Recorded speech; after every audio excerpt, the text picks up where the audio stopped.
Hello বন্ধুরা, তোমরা কেমন আছো? আশা করি সকলে অনেক ভালো আছো। তোমাদের ভালোবাসায় আমরাও ভালো আছি। রাতের কটা পরোটা বেঁচে গিয়েছিল। ওকে বললাম যে চা দিয়ে খাবা, ও বলল না চা খাবো না, শুধু খেয়ে যাব। আর আমারও চা দিয়ে পরোটা খেতে খুব একটা ভালো লাগে না। সেই জন্য ওকে বললাম যে তুমি একটা পরোটার দোকান থেকে 10 টাকার তরকারি কিনে আনো, ওই তরকারিটা দিয়ে আমরা পরোটাটা খেয়ে নিব। তো ও দোকানে গিয়ে 10 টাকার তরকারি কিনে আনলো। আর 10 টাকার তরকারি দেখো কতটা দিয়েছে। তো দুজন মিলেই দুটা দুটা করে পরোটা আর তরকারি নিয়ে বসে গেছি, এখন খেয়ে নিব। তো খাওয়া দাওয়া করে ওই চলে যাবে ওর কাজে, আর আমি লেগে পড়বো আমার কাজে। যদিও বা আজকে খুব একটা বেশি কাজ নেই বলতে রান্না বান্না আজকে অল্প কিছু করব। তো তোমরা দেখতেই পাবে, চলো পুরো ভিডিওটা দেখতে থাকো। এখন খাওয়া দাওয়া করে ও চলে গেল ওর কাজে, আর আমি ঘর মুছে স্নান ধান করে পুজো করে চলে এসেছি রান্না করতে। দেখো দুটো টমেটো আর দুটো আলু নিয়ে নিয়েছি, কারণ আজকে টমেটো দিয়ে মুসুরির ডাল করব আর আলুটা সেদ্ধ দিব। তো দুটো আলু সেদ্ধ দিলে হয়ে যাবে, অনেক বড় বড়ই আছে আলুগুলো। তো ডালটা এখন সেদ্ধ দেওয়ার জন্য বসিয়ে দিচ্ছি, তার আগে টমেটো আর আলুটা কেটে নিই চলো। তো এইসব না চাকু দিয়েই কাটা যায়, বটি দিয়ে অত কাটার দরকার পড়ে না। আমি খুব একটা বেশি চাকু দিয়ে জিনিস কাটতে পারি না, কিন্তু এখন প্র্যাকটিস হয়ে গেছে। তো আমি বললাম বটিটা আর কি করতে টানবো, আমি দাঁড়িয়ে দাঁড়িয়ে এই টমেটো আর আলুটা কেটে নিই। কিছুদিন হলো আমার প্রেসার কুকারটাতে জানো তো সিটি পড়ে না, আর বুঝতেও পারি না। এক এক সময় ডালটা লেগে যায়, আবার এক এক সময় ডাল সিদ্ধই হয় না, মানে তার আগে আমি নামিয়ে নিই, বুঝতে পারি না। আর সিটি না পড়লে বোঝা যায় বলো?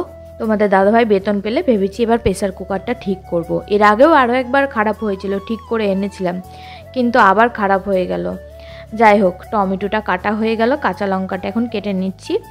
তো এখন আলুগুলো কেটে নিই। যতই ভাবি প্রত্যেক মাসে একটু করে টাকা জমাবো, কিন্তু কোনো দিক না কোনো দিক থেকে একটা সমস্যা চলেই আসে। এই দেখো এই মাসে যেমন প্রেসার কুকারটা খারাপ হয়ে গেছে, অনেক দিনই হলো খারাপ হয়েছে, তবে খারাপ প্রেসার কুকার নিয়ে আর কতদিনই বা ব্যবহার করব বলো? সেই জন্য ভেবেছি এই মাসে প্রেসার কুকারটা ঠিক করে নেব। আর একদিন পরেই তো শিবরাত্রি, তোমরা কে কে শিবরাত্রি উপাস করছো অবশ্যই কমেন্ট করে জানিও। আমিও ভেবেছিলাম করব, কিন্তু দেখা যাক কি হয়, করতে পারি কিনা। কারণ একটা উপাস শুধু করলে তো না, সেটার পিছনে অনেক খরচও আছে, ফল মূল আনতে হবে, ফুল কিনে আনতে হবে। এখনকার দিনে তুমি যাই করতে যাও না কেন সব কিছুতেই টাকার প্রয়োজন। এতদিনে আমি এইটুকুটা খুব ভালো করেই বুঝে গিয়েছি। দেখা যাক আমি এবার শিব পূজার উপাসটা করতে পারি কিনা। ভোলেনাথ যদি চাই তাহলে অবশ্যই করব, আর যদি না চাই তাহলে তো আর হবে না করা। তোমরা এই কৌটাগুলো দেখতে পাচ্ছ, এগুলোতে সেরকম কিছুই নেই, শুধু আমি সাজিয়ে রেখেছি। একটাতে খই আছে, লবণ আছে, আর চা পাতা আছে, আর একটু চিনি আছে। বিস্কুট নেই, চানাচুর নেই, কিচ্ছু নেই, শুধু আমার সাজিয়ে রেখেছি কৌটাগুলো। এটাই ভালো লাগছে দেখে, কারণ আমার রান্নাঘরের এই জায়গাটা সাজিয়ে রাখতে খুব ভালো লাগে, তাই জন্য আমি নতুন নতুন ধরনের কৌটা নিই আর এখানে সাজিয়ে রাখি। কিন্তু কৌটাগুলো আসলে থাকে ফাঁকা। না, সব সময় ফাঁকা থাকে না। বিস্কুট টিস্কুট আনলে আমি এই কৌটাগুলোর মধ্যে থাকি, তখন আমার কৌটাগুলো ভরাই থাকে। তবে বেশিরভাগ সময়টাই আমার কৌটাগুলো ফাঁকা থাকে। তোমরা ভিডিওতে ভালো করে লক্ষ্য করে দেখবা। ওই যে বললাম সব কিছু করতেই টাকার প্রয়োজন পড়ে, আর আমরা ডাল ভাতের জোগাড় করতেই হিমশিম খেয়ে যাচ্ছি, সেখানে বিস্কুট চানাচুর এইসব বিলাসিতা। এই দেখো ওইদিকে ডালটা বসিয়ে আমি এখন চালটা ধুয়ে নিচ্ছি। ডালটা হয়ে গেলেই ভাতটা বসিয়ে দেবো। সেই জন্য জানো তো ঘরে সব কিছুই বাড়ন্ত, চালও বাড়ন্ত। তোমরা হয়তো কৌটাটা দেখে বুঝতেই পারলে, চালও বেশি নেই, তেলও বাড়ন্ত, লবণও বাড়ন্ত, মানে সব কিছুই বাড়ন্ত। আর হয়তো 2-1 দিন চলবে এই সব দিয়ে। তারপরে আবার যে কি করে সংসারের বাজারগুলো করব জানি না, দেখা যাক কি হয়। ওকে না হলে বলবো এই মাসে কিছু টাকা অ্যাডভান্স তুলো, কারণ যদি কিছু টাকা না নেওয়া হয় তাহলে তো আমাদের না খেয়ে থাকতে হবে। আমরা দুজন মিলে যেভাবে কষ্ট করছি, ঠাকুরকে শুধু আমরা প্রতিদিন এটাই বলি যে আমরা যে কষ্টগুলো করছি সেই কষ্টের প্রতিদান তুমি ভালোই দিও, খারাপ কিছু দিও না। যে পরিমাণে আমরা কষ্টে আছি এর থেকে যদি আর একটু কষ্ট আমাদের ভগবান দেয়, তাহলে হয়তো আমরা দুজন আর বেঁচে থাকতে পারবো না। একটা পাহাড়কে যদি 1-2বার ধাক্কা দেওয়া হয় সে কিন্তু পড়বে না, কিন্তু পাহাড়টাকে যদি বারবার ধাক্কা দেওয়া হয় সে তো পড়ে যাবে। সেখানে তো আমরা মানুষ মাত্র, আর কিছুই না। যেদিন আমাদের বিয়ে হয়েছিল সেদিন আমরা হয়তো ভাবিনি যে আমাদের জীবনে এতটা খারাপ দিন আসবে, পরিবারের লোকেদের কাছ থেকে এতটা দূরে থাকতে হবে। রাতে যখন ঘুমাই তখন ভগবানকে বলে শুই যে আমরা যেন সকালবেলা উঠে শুনতে পাই যে আমাদের বাড়ি যাওয়ার দিন ঠিক হয়ে গেছে। কিন্তু এমন কোনো সকাল আসেনি আজ পর্যন্ত যে এই কথাটা। প্রতিদিন সকালে উঠে ওই একঘেয়েমি জীবন চলেই আসছে, শুধু অভাব আর অভাব।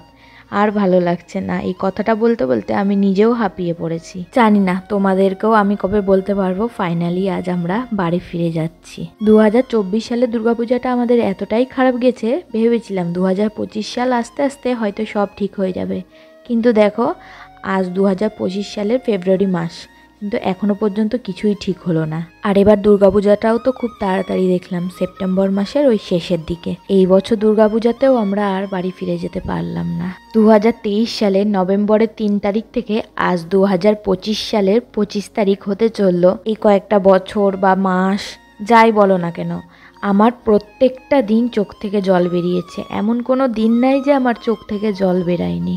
অনেকেই এমন আছো যারা আমাদের এই খারাপ পরিস্থিতিটা না বুঝে বা না জেনে অনেকে অনেক কথা বলছো। তাদের কথাতে আমার এক এক সময় এতটাই কষ্ট লাগে, তোমাদেরকে তো আর বলি না, নিজের মনের কষ্ট নিজের মনের মধ্যেই রাখি। অনেকে আছে খিল্লি করে, মজা করে, উল্টাপাল্টা কথা বলে। সত্যি বলছি, তোমাদের কথাতে আমার খুব কষ্ট লাগে, কিন্তু আমি তোমাদের কাউকে কিচ্ছু বলিনি আর বলবোও না। দেখো, একটা মানুষ তো আর সবার কাছে সব সময় ভালো হতে পারে না, তাই আমি আমার ভালো হওয়ার যোগ্যতা কারো কাছে প্রমাণ করতেও যাই না। যে আমাকে নিজে থেকে ভালো মনে করে সে ভালোই মনে করে, আর যে খারাপ মনে করে সে খারাপ মনে করেই থাকুক। তবে আমার ভিউয়ার্সদের প্রতি আমার কোনো অভিযোগ নেই, কারণ তোমরা না থাকলে আমি হয়তো এই জায়গাতে থাকতে পারতাম না। হ্যাঁ, কথাগুলো শুনে অবশ্যই কষ্ট হয়, তবে সেটা সামনে নেওয়ার ক্ষমতা আমার আছে। কারণ আমি যেই প্ল্যাটফর্মে কাজ করি এখানে মানুষ অনেকেই অনেক কথা বলবে। মানুষ বাদ দাও, নিজেদের কাছের মানুষরা, আত্মীয় স্বজনরা অনেকে অনেক কথা বলছে, এখনও পর্যন্ত বলছে, আমি শুনতেও পাচ্ছি, কিন্তু আমি কাউকে কিছু বলবো না। কারণ তোমাদের কথাই যদি আমি কান দিই তাহলে আমি এই প্ল্যাটফর্মে কোনো দিনই কাজ করতে পারবো না। আর তোমরা যারা আমাকে ভালোবাসো, অনেক অনেক ভালো ভালো কমেন্ট করো, তাদের জন্য অনেক অনেক থ্যাংক ইউ। কারণ তোমাদের এই ভালো ভালো কমেন্টগুলোই না আমার মনে এক এক সময় সাহস যোগায়, না তুই এরপরে আরও একটা ভিডিও দে। তো তোমরা এইভাবে আমাকে সাপোর্ট করতে থেকো আর পাশে থেকো। এই প্ল্যাটফর্মে অনেকেই কাজ করে, কিন্তু তোমরা হয়তো এই কথাটা কারো মুখ থেকে কোনো দিন শুনোনি যে তোমরা মানে আমার ভিউয়ার্সরা ছাড়া আমি অচল। সত্যি, তোমরা যদি পাশে না থাকতে তাহলে হয়তো আমার এই ইউটিউব চ্যানেলে 65,000 সাবস্ক্রাইবার কোনো দিনই হতো না। তোমরা অনেকে কমেন্ট করে বলো যে তোমাদের বাড়ির কোনো লোক নেই বা বাড়ির মা বাবা নেই, তোমরা এখানে পড়ে আছো, তোমাদেরকে কেউ দেখতে আসছে না। আসলে কি বলো তো, আমরা সবাই পরিস্থিতির শিকার। পরিস্থিতির শিকারে পড়েই আজকে আমাদের এই অবস্থা। কেউ আমাদের সাথে কথাও বলে না, কেউ আমাদের সাথে দেখাও করে না। তোমাদেরকে এটাও বলতে চাই, তারা হয়তো আমাদের ভালোর জন্য আমাদের এই সময়ে আমাদের সাথে কথাবার্তা বলে না বা দেখাশোনা করে না আমাদের সাথে। তোমাদের বলছি, আমাদের পরিবারের মানুষগুলোকে দোষ দিয়ে লাভ নেই। রান্না তো ওইদিকে হচ্ছে, আর কয়েকটা জামা কাপড় কেচেছিলাম তোমাদের দাদা ভাইয়ের, আর আমার একটা নাইটি, সেটাই বাইরে মেলে দিতে এসেছি। আর রোদ্রে জামা কাপড় মেললে না আমার খুব একটা ভালো লাগে না, সেই জন্য আমি চেষ্টা করি একটু রোদেই জামা কাপড় মেলতে। আর আজকে অনেকটা বেলা হয়ে গেছে বলে এখানে আর জামা কাপড় নাই, তাই জন্য আমি এখন জামা কাপড়গুলো মেলতে চলে এসেছি। বাথরুমে রেখেছিলাম জল ঝরাতে, তো জলটা এখন ঝরে গেছে। আর তোমাদের দাদা ভাইয়ের এর আগের দিন জুতাটা কেচে দিয়েছিলাম, তো সেটাই রোদ্রে দিয়ে রেখেছি।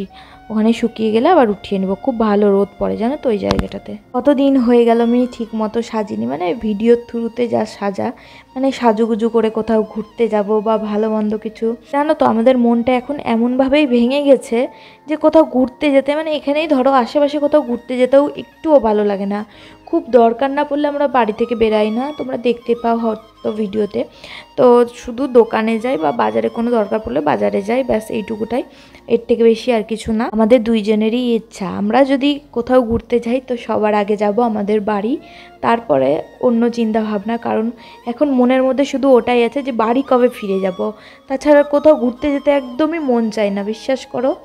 হ্যাঁ, ইচ্ছা করে, কষ্টও লাগে যে ঘুরতে যেতে পারি না, কিন্তু একদিকে আমাদের মনের পরিস্থিতি হিসাবে আমাদের কোথাও যেতেও ইচ্ছা করে না, ভালোও লাগে না। আমরা এখন এমন জীবন কাটাচ্ছি, মানে আমার মা বাবাদের এখন যেই জীবনটা কাটানো উচিত বা একটা বয়স্ক জীবন হলে যা হয় আর কি, যে জীবনটা কাটানো উচিত সেই জীবনটা আমরা এখন কাটাচ্ছি।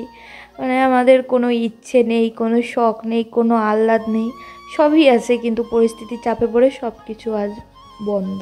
সোজা কথায় সব থেকে খারাপ পরিস্থিতি আর খারাপ জীবন আমরা দুজন মিলে এখন কাটাচ্ছি। তবে কিছু মানুষ আছে জানো তো, আমাদের এই খারাপ দিনটা চোখে দেখতে পাচ্ছে না। মানে আমরা যদি এখন একটু ভালো কিছু করি বা ভালো দিন কাটাই, সেই জিনিসটা কিন্তু চোখে পড়ে যাবে। কিন্তু আমরা যে এই কষ্টের দিনগুলো পার করছি বা তোমাদের সাথে কথাগুলো শেয়ারও করছি, হয়তো সবাই জানতেও পারছে, কিন্তু এগুলো তাদের চোখে পড়বে না, জানো তো। চলো এখন কি কি রান্না করেছি তোমাদের দেখিয়ে দিই। এইখানে করেছি টমেটো দিয়ে টক ডাল, কিন্তু টমেটো দিয়ে টক ডাল করলেও ডালটা খুব একটা টক হয় না।